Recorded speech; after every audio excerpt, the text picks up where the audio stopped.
Hey guys, welcome back. Today let's talk about using exercise as a natural form of therapy for anxiety disorders.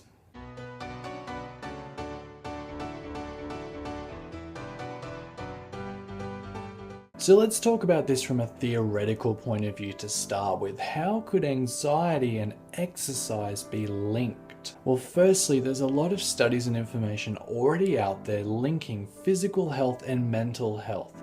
Both are very closely entwined and affect one another. In particular, you can link exercise and anxiety by their symptoms. And by this I mean exercise and anxiety share a lot of things. So you're having an anxiety attack, your blood pressure goes up, your heart rate goes up, your breathing rate increases. You have some adrenaline put into the system to get your glycogen going. Essentially you're in a fight or flight response.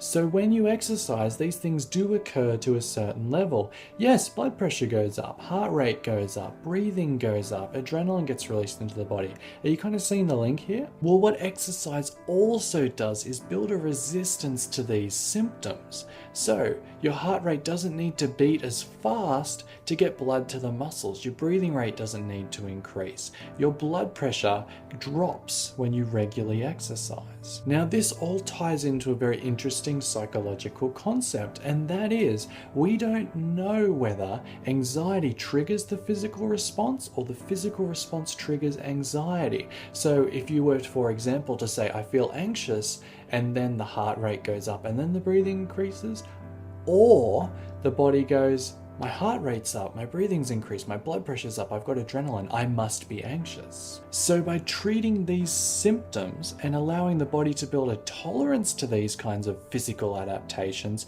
you could lessen your anxiety response or help you deal with them when you are anxious. Second major point, and that is that exercise puts you into a euphoric state. That's why people go for long jogs, or they do weightlifting, or they do a sport. They can get into something called the flow.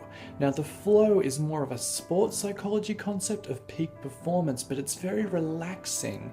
It has an effect on the body very similar to when we have narcotics, or when we eat, or when we have sex. This same kind of euphoric state goes through the body. So by inducing this euphoric state regularly, we get into a point where our body starts to build a resistance to stress. We're feeling pretty good all the time, so all the negative hormones and the negative effects of stress are at a low. The body's recovering and it can deal with stress better. Now, it's important to state here that despite all the studies on exercise affecting depression and anxiety, there's still some issues within those studies, and the effects are found not to be as powerful as those as drugs and antidepressants and anti-anxiety medications. However, exercise wasn't the only thing that found these benefits. Meditation, yoga, relaxation therapy like laying down in a lazy boy also had similar effects.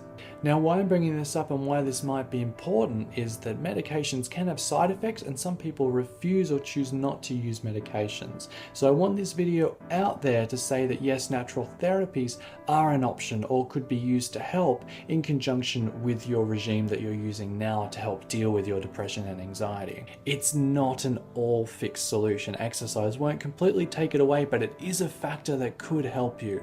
What I'd really like to know though is what you think. Do you think exercise has helped your anxiety and depression in the past, or if you think it could?